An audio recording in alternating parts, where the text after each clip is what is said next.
Hi there, today I'm going to be doing a follow-up video on an unboxing I've already done. So this is the Next Level Racing Fgtlite. So this is a simulator cockpit, as you can see, and it can be folded away to a compact position. So following the video I released, there was a few questions that were put out there, just suggesting that I missed a few things out. Not intentional, just one of the first simulator cockpits I've done, and I thought I'd do a follow-up video just to show the bits you guys thought I'd missed out. Let's test out how rigid the pedals are and the frame when you're actually pressing down and you're not resting on the rest here. So that's one of the questions I was asked. So I'll just push it firmly down. You can see the area, the bar here isn't moving at all.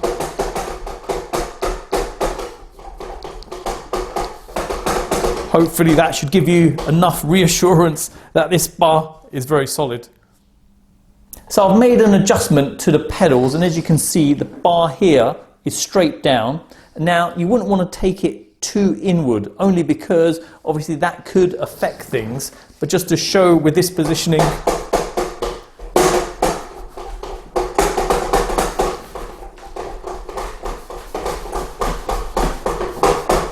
you can see the padding here come away. There is a little bit of movement, but that's me really heavily pressing down on this.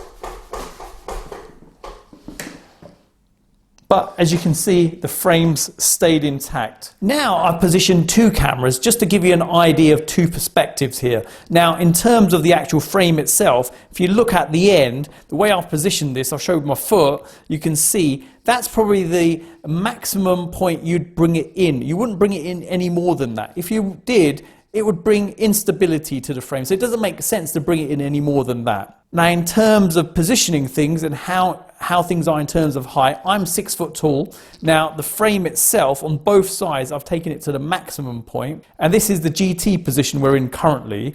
And if you see now, with my feet on there, and the distance here, it is close, I have to admit, but it's not hitting the frame unless my foot's bouncing off. And if you're resting your foot, then it's more than sufficient gap, as you can see here. Now if you're lifting your foot up and you're like that, it's quite tight, as you can see. That's one thing to be aware of.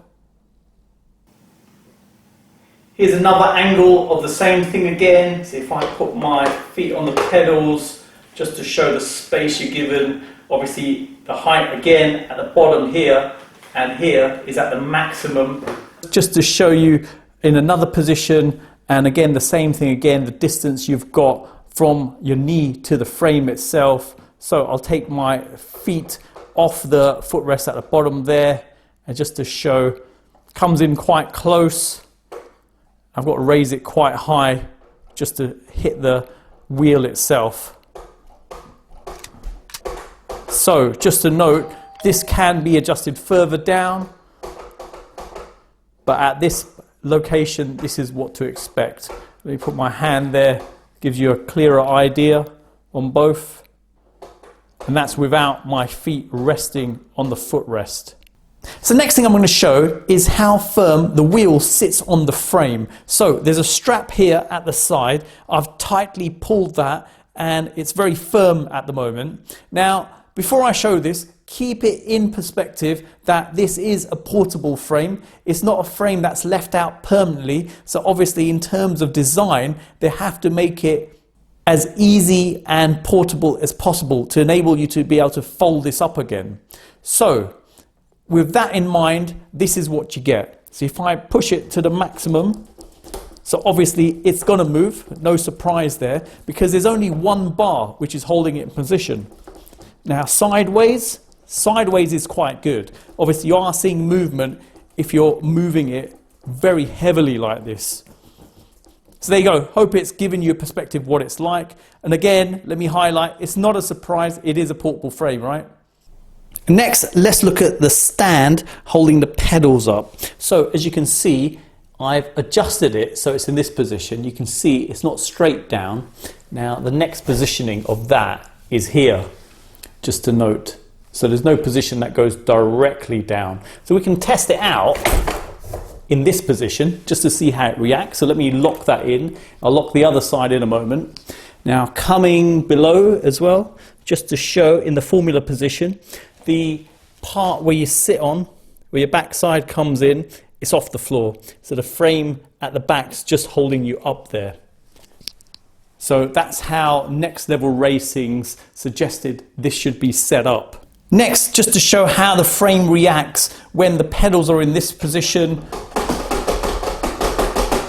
It does cope fine. You can see the stand itself, the lower area there, there's no real movement, and I'll push it quite considerably now.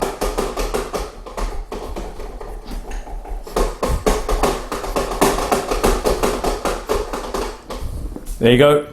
So now position the frame in the formula position. As you can see, that's one of the things I didn't show. I just showed it in the GT position. But just to give you an idea, obviously with the knee distance as well to the top as I'm pressing the pedals, you can see there's a sufficient amount of space. You can see there. And again, let me put a lot of force into pressing the pedals. The way it's positioned, obviously that's how they recommend it to be. As I've already highlighted before, you wouldn't want to bring it in any more than that. Can be adjusted at different points. Obviously here, this is at the maximum distance and lots of space. Wheel-wise, obviously you're going to get some movement there. No surprise, I've already showed it. And side to side, we tighten that a bit more. And there you go. Pretty good, I think, personally. For a foldable frame, you're getting something that at least gives you that portable solution and the customizable solution. So there you go. I hope this video has helped answer some of the questions that were missed out in the original unboxing. Drop me a comment, let me know what you think. Don't forget to hit the like button. And if you've not already subscribed, hit subscribe with the bell notifications so you can see any new videos coming out. So there you go. Thanks for viewing and see you in the next one.